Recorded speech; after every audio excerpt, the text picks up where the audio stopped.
You're listening to the Empowered Divorce Podcast, where you practice being the chooser in your life again, one day at a time. Thanks for joining me.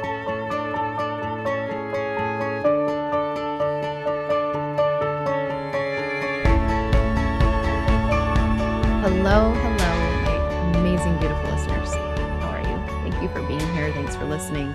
Thanks for taking time to plug me in your ears or in your car. It really is so fulfilling to be able to share thoughts and share things that I learn and have experienced with those of you who are navigating the thick of it, navigating some of the hardest parts of all of it. And many of you are trying to put yourselves back together, figure out, all of the things, but a lot of how you show up maybe in that relationship. How are you wanting to show up in new relationships? Trying to understand more of yourself. And one of the things that I hear a lot or get questions a lot that you all email around is people pleasing. Many of you have recognized that maybe you have this part of you in internal and family systems. It's a manager, it's a proactive manager that tries to avoid a really hurtful wound or emotion. And so people pleasing is a strategy, so to speak, a way that this part of you has learned to stay attached to people, to stay connected to people. And I'm going to talk about that today. Really, the question that came up that made me go, I really need to talk about people pleasing. I haven't done this. I don't think I've done this specific topic, but it was, how can I know the difference if I am people pleasing or just being nice to someone? It's a tricky question to answer, but I'm going to do my best. On the flip side, I'm going to try and give two different perspectives because I also see a lot of women who are navigating a new relationship and they're trying to ascertain whether they are being people pleased or whether this person is genuinely being kind. And I'm going to use the word kind instead of nice. I know the word nice was used in the question asked to me, but I need to do a whole episode on the difference between nice and kind. But there is a difference to me.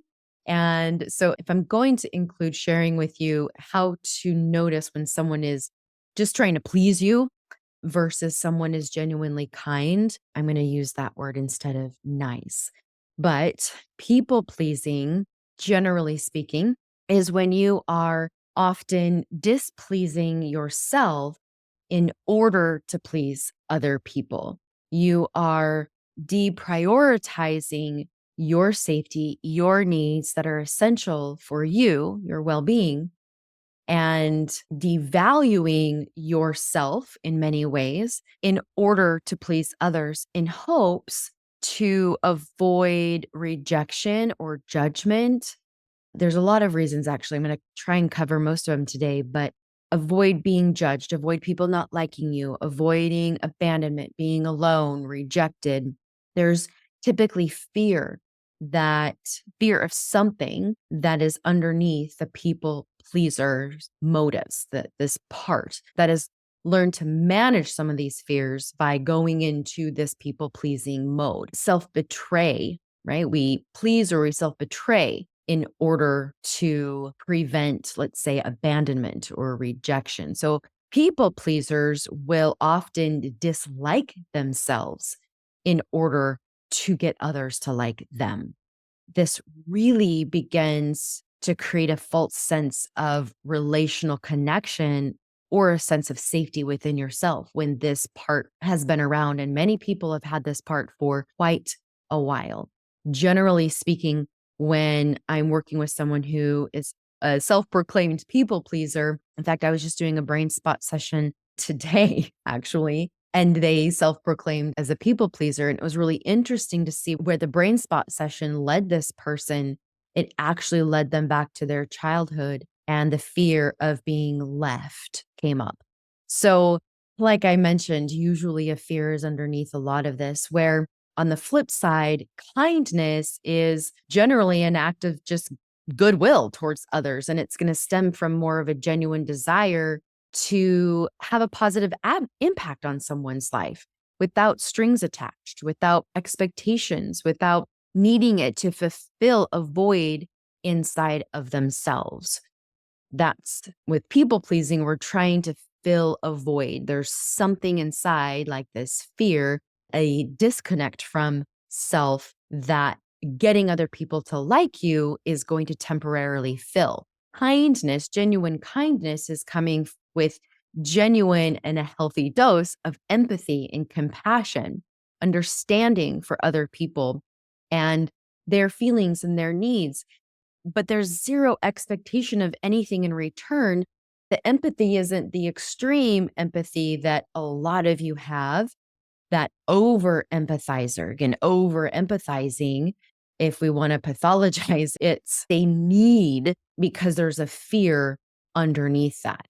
Altruism, right, really just is part of kindness, where you're engaging in these selfless acts where the primary motivation here is the well-being of someone else, not trying to, again, fill this sense of self or void or manage an emotion that just feels really, really scary, like abandonment or rejection.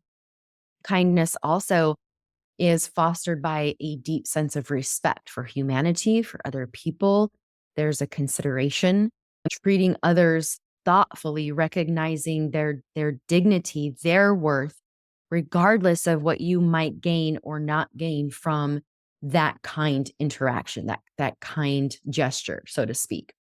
People pleasing can also have a little bit of manipulation with it, right? Mostly unintentional. The most people pleasing is to seek approval, like I mentioned earlier, avoid conflict.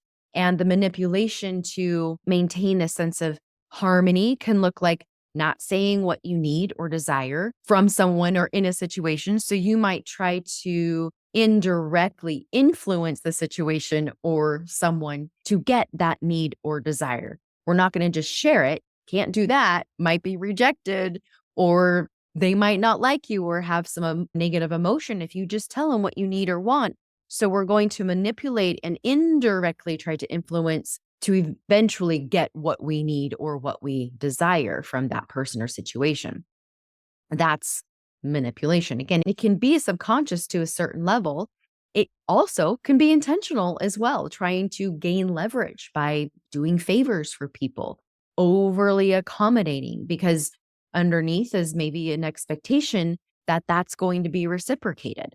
You can be agreeable and helpful with the expectation that now others might owe you something in some future, at some future point.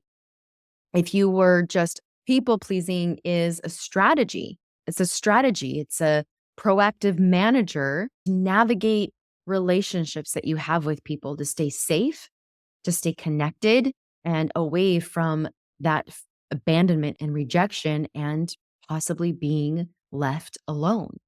So we just need to be more aware of some things that maybe release some of these underlining wounds that drive the people pleasing behaviors, where you can be kind in relationships that you foster when it's coming from a more authentic kindness. The relationship is going to be healthier rather than trying to be something and someone that you're not, that you believe others want you to be. When you are afraid of being left or rejected, then this people pleasing part manages the situation, figures out what it needs to do to conform and contort and change to what this other person or other people want. Then we say yes when we really mean no, and adjust to what others like and ignore what you like and what you want. And this part figured all of this out as a way to stay safe, to not be abandoned, to not be rejected. It's a quite brilliant part. Unfortunately, it's really not helping create the healthy connection with the person that you're trying to connect with. And it is actually further disconnecting from you. You're not creating or cultivating a healthy connection with someone because it truly isn't coming from an authentic space from within. ultimately it's going to catch up with you. Ultimately, the relationship and the lack of authenticity around it is going to catch up because it really does prevent healthy. Being a shapeshifter in the relationship is not going to last long term. It's just exhausting. I would imagine that if you got curious with this part, in fact, going back to the brain spotting session I just had today, when we did a little parts work along with it, that part, as my client was speaking to it, realized that this part had been doing this since they can remember. It's a very young part of them. And this part was exhausted. When my client realized how exhausted this part was, they just started to cry. Like the shoulders went down and the head went down, just the level of pressure and exhaustion that this part was feeling from decades of people pleasing. It's not your job to make other people think or feel a certain way about you. And when you believe that you can actually control what other people think or feel about you with this people pleasing ways, remember, you are not that powerful. No one is. You can't ever control what people think. And sometimes we can fool others or ourselves for a while, but again, it's not going to last long term.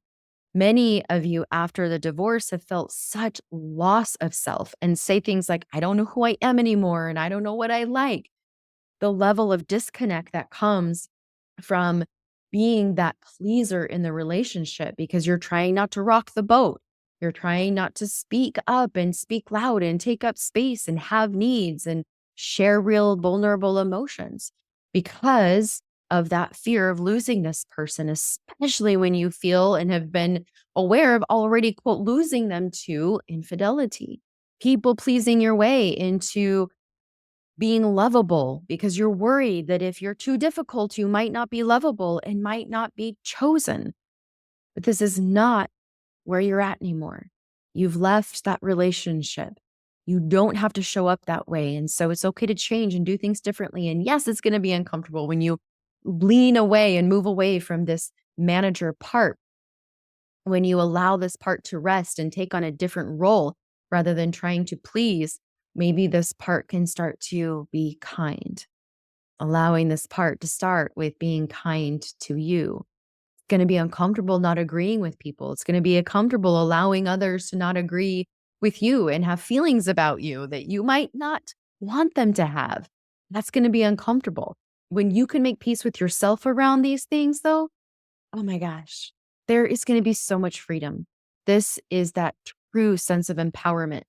Many can really feel threatened with the idea that others might not like them. If this is how you've identified, like if there is a blending with this people pleasing part, like a really strong blending, meaning your sense of self and worth and value is really connected with this people pleaser part, then this part might feel threatened even by listening to me say what I'm saying. And if that's the case, just take a moment and notice what that feels like. Notice what this part is really, really scared about. It's okay that it's feeling scared right now. It might need a professional to work with around unblending when we're identifying with this part. I say all of that, and then I'm going to speak out of both sides of my mouth here for a minute. Look, there is going to be a level of adaptability and pleasing, right? Pleasing people in a relationship. That's not really what I'm talking about, because when it comes to the people pleasing manager part that is trying to avoid, right, this fear that's underneath it, the pleasing and adapting that I'm talking about is coming with compromising yourself, compromising your values, compromising your boundaries. You are compromising your self connection because you're always performing and always creating one mask for another and becoming that chameleon. Then you become resentful when things don't go as planned or people aren't responding like you expected. And when your self-worth is based on earning approval and love and acceptance from others, because if you didn't, then boom, there comes the fear of not being liked. Maybe I might be left or alone or abandoned. This is the part that ultimately needs you, needs your attention, needs your love, needs your compassion. That's how we ultimately end up healing this part. When you're wondering if you are people pleasing or being kind, you start with looking at motive. Consider why. Why are you acting or responding in a certain way with this person or this group or this situation? If you are being kind, it's likely because you are genuinely wanting to be helpful. If you are people pleasing, it might be because you're needing to seek approval. You want to avoid conflict, or you're afraid of rejection or that abandonment. Notice if this is coming from a place of I must have or else. Fear is again often at the root. So if you're motivated by fear and avoiding fear, then this might mean you're coming more from a people pleasing motive rather than kind. The other thing you can do to notice whether or not this is people pleasing or kindness is how you feel afterwards. After an interaction with this group or person or situation, do you feel good? Do you feel peace? Do you feel connection to you? Do you feel satisfied, or do you feel resentment or regret? Do you feel lost? Do you feel disconnected? People pleasers are going to feel drained, upset because the actions weren't aligned with their true feelings, needs, or desires. Kind, if it's coming from a place of kindness, you will genuinely feel satisfied. You will genuinely feel a sense of calm and connectedness with the person that you were just with and with yourself. Oftentimes, when I'm in a people pleaser mode, I might have felt really connected with the person, but then afterwards, I feel really disconnected with myself. A lot of times, that's when I might even ruminate after the interaction I've had with someone, wondering, why did I say that? And why did I think this? And oh, I should have said this. I'm questioning how I showed up in that interaction. Usually that's because I wasn't authentic and I wasn't genuinely kind. I was people pleasing. The other thing you can consider to tell the difference is boundaries. Are you able to say no when something doesn't feel right? Or do you find yourself saying yes, again, to avoid disappointing someone, avoid a negative emotion or response towards you? People pleasing, you're going to struggle with setting and maintaining boundaries because you are worried about the reaction and response of other people towards you or about you. Even if it might be behind your back, you're still anticipating that. You end up discounting, dismissing, self betraying, and not holding boundaries with other people. If you find yourself saying, I hear this a lot, oh, I'm horrible at setting boundaries, check in with whether or not it's because people pleaser part is really taking over and showing up in that situation. The other thing I think can be really helpful to ascertain whether or not we're people pleasing or being kind is reflecting on how much you are sacrificing your own needs and values and desires to accommodate other people. When you are misaligned with your values, your needs of well-being, then it turns into an unhealthy self-sacrifice. That is the people pleaser part. If you are frequently putting other people's needs before your own, in place of your own, rather than balancing the two, then it turns into self-neglect. And that's going to be because of people pleasing. Being kind, Brene Brown says, clear is kind. We have clear boundaries, clear expectations. We're clear with what we need from that person. We're clear with what we're not okay with. It allows more of that healthy connection, healthy interaction. We are not depleting ourselves. We're not devaluing ourselves to put ourselves less than in order to keep this attachment with someone. That is not actually kind to them or yourself. And then the last thing that you can recognize or look for is the dependency on other people's approval. Notice if your mood and self esteem is so dependent, and how heavily dependent that is for other people to approve of you, to approve of your every move, to approve of your thoughts, your ideas, your emotions, your actions, what you're doing with your life, what you need. If that dependency for other people to approve is way out of proportion to your own self-approval, then it's probably coming from this people pleaser part. That reliance on external validation to feel good about yourself internally is a key indicator. Like that's your little red flag right there that we're not showing up authentically and in kindness to foster a healthy connection. It's going to bite you in the butt because it's going to be coming from that people pleaser. Now, on the flip side, how do I know if someone is people pleasing me or being kind?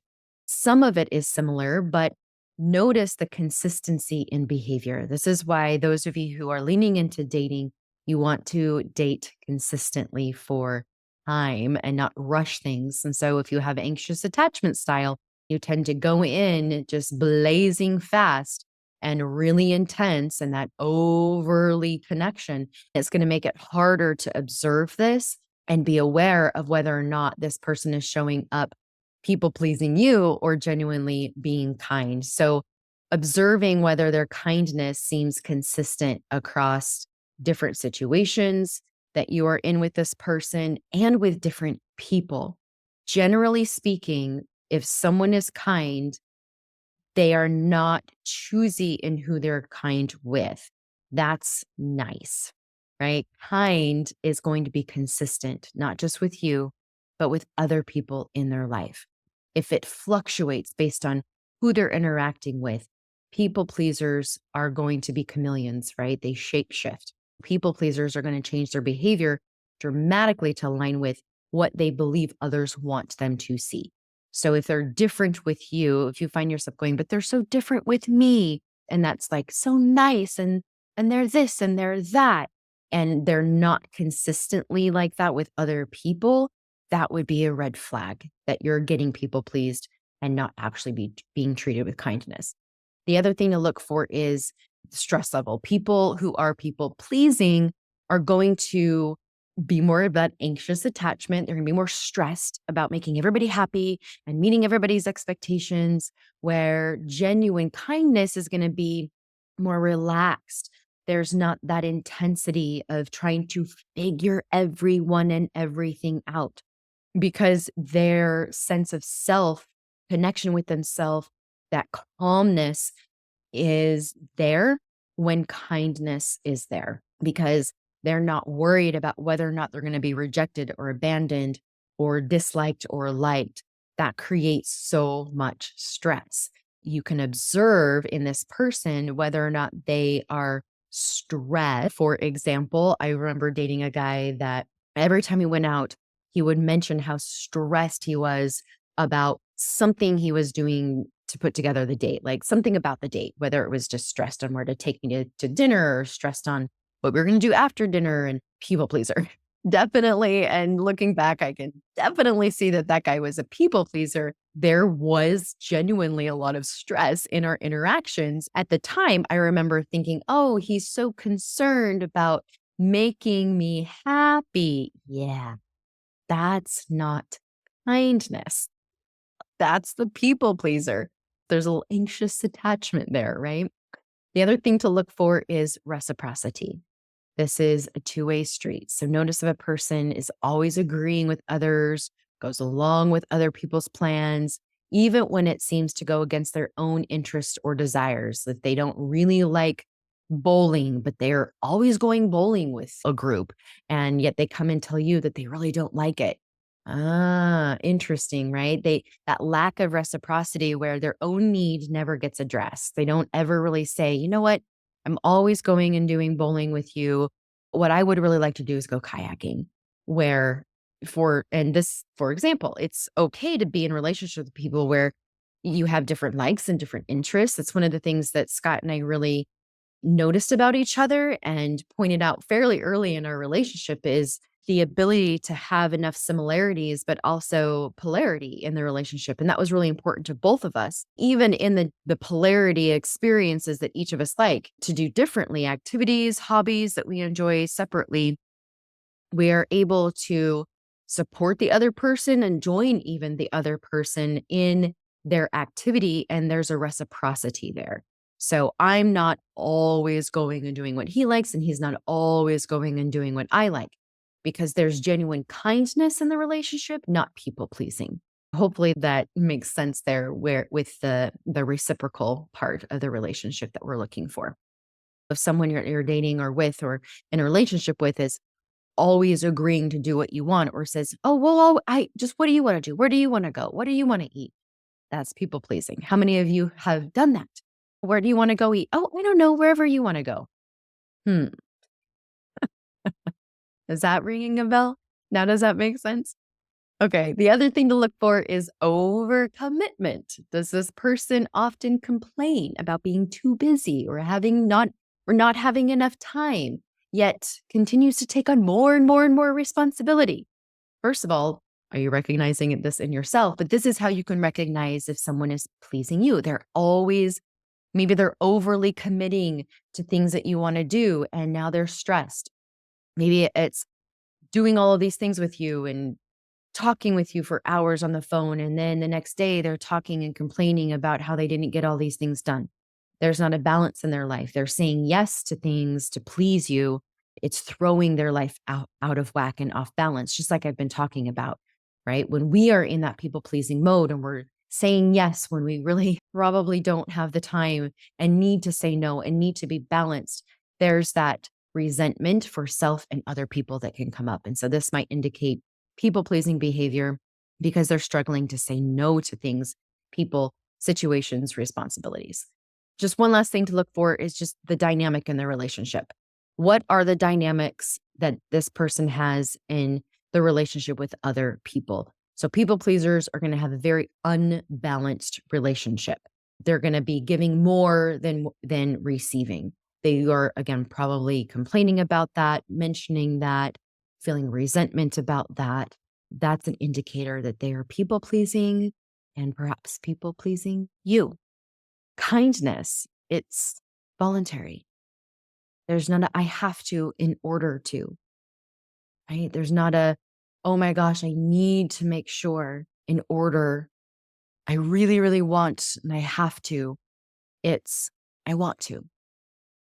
Kindness is choice. Kindness is coming from that place of agency. There's no pressure. There's no expectation of getting something in return. Kindness is beneficial for both people.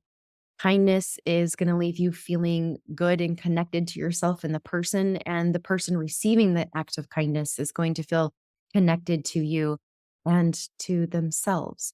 It's more authentic when it's kind, it's sincere, it's not driven by fear, the fear of rejection or the fear of not getting personal gain or the fear of being left, the fear of not being liked. Kindness is going to fall within personal boundaries and the boundaries of other people.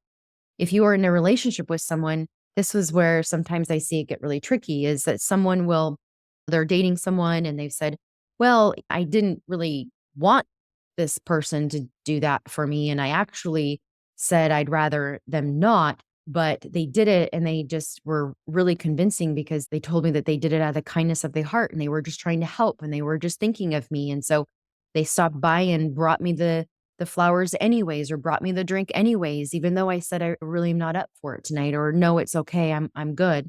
They did it anyways, and they were just trying to be nice. They were just trying to be helpful. This is nice, not kind. This is that red flag, right? They did not respect your boundary and they did it anyway. That's people pleaser. That's not kind. So, what do you do? How do you navigate this? How do you unravel some of these things? As always, start with pillar one, self awareness.